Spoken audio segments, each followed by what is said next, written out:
तमेव विदित्वाति मृत्युमेति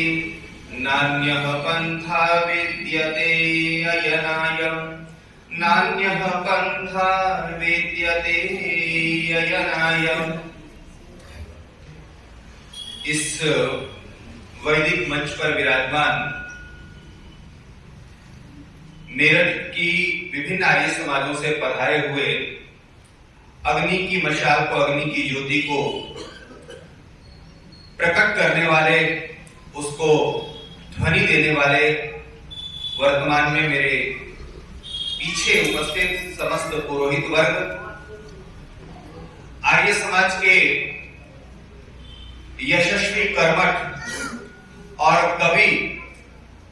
पंडित कुलदीप जी विद्यार्थी, जो गद्य और पद्य दोनों ही विधा में आर्य समाज की भावनाओं को, आर्य समाज की सांस्कृतिक रूपरेखा को प्रकट भी कर रहे हैं, और विशेष करके मैं तो यह समझता हूं इससे भी ऊपर जो वो शुद्धि का कार्य कर रहे हैं, उससे कहीं ना कहीं मेरे राष्ट्र की भौगोलिक सीमाओं का भी विस्तार हो रहा है। तो ऐसे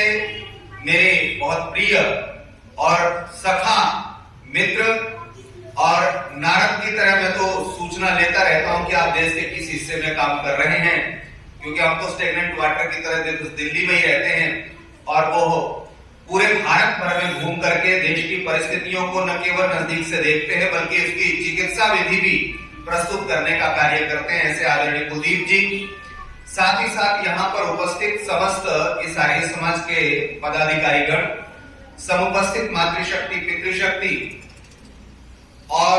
कुछ बच्चे भी दिखाई दे रहे हैं वो भी, और आदरणीय संचालक महोदय।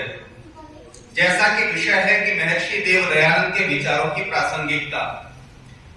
तो हम विचार करने का जो हमने क्रम चलाया था, तो प्रभातकालीन वेला में हमने ये विचार किया था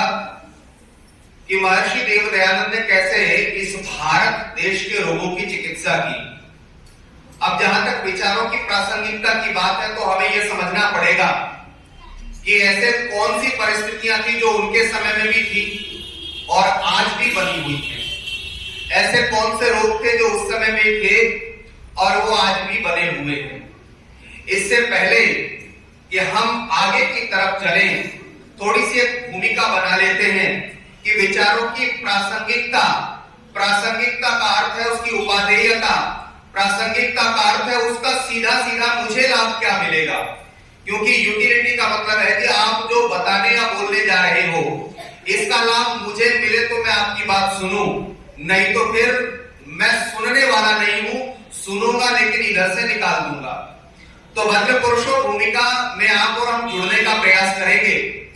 देखिए, हमारे पास 3 प्रकार के शरीर हैं। पहला ये भौतिक शरीर है जिससे मैं आपको देख, जान, सुन और समझ रहा हूं। आप मुझे शिव पूजन के रूप में और मैं आपको वर्तमान में उपस्थित जो भी हैं कार्यकर्ता, उत्साही आर्य समाज के पदाधिकारियों के रूप में, कार्यकर्ता के रूप में देख, जान, समझ पा रहा हूं। दूसरा हमारा मानसिक शरीर होता है और तीसरा हमारा आध्यात्मिक शरीर होता है। इसको तो एक सामान्य भाषा में मैं कह देता हूं कि एक हमारी फिजिकल बॉडी है, दूसरी हमारी मेंटल बॉडी है और तीसरी हमारी कॉस्मोलॉजिकल बॉडी है। अब इन तीनों शरीरों के लिए क्या उपादेयता हो सकती है ऋषिवर देव दयानंद के सिद्धांतों की, यह हमारे लिए प्रासंगिक है। अगर मेरे भौतिक शरीर को लाभ मिले तो मैं ऋषि दयानंद को समझूं, मेरे मन को लाभ मिले तो मैं ऋषिवर देव दयानंद को समझूं, और अगर मेरे आत्मिक शरीर को लाभ मिले तो मैं ऋषिवर देव दयानंद को समझूं, क्योंकि मनुष्य का स्वभाव है कि वह सबसे पहले अपने स्वार्थ को देखता है, और इसलिए वक्ता का यह कर्तव्य है कि सबसे पहले वो मनुष्य की भौतिक आवश्यकताओं को समझ करके और उसके लिए उपयोगी विचारों को रखे। और अगर शरीर के स्तर पर, मन के स्तर पर, आत्मा के स्तर पर ऋषिवर देव दयानंद के विचारों की प्रासंगिकता, उपादेयता मेरी समझ में आती है, तो मैं इस पांडाल को छोड़ करके, इस हॉल को छोड़ करके जब बाहर निकलूंगा तो मैं उसका क्रियात्मक प्रयोग धर्मी बन जाऊंगा।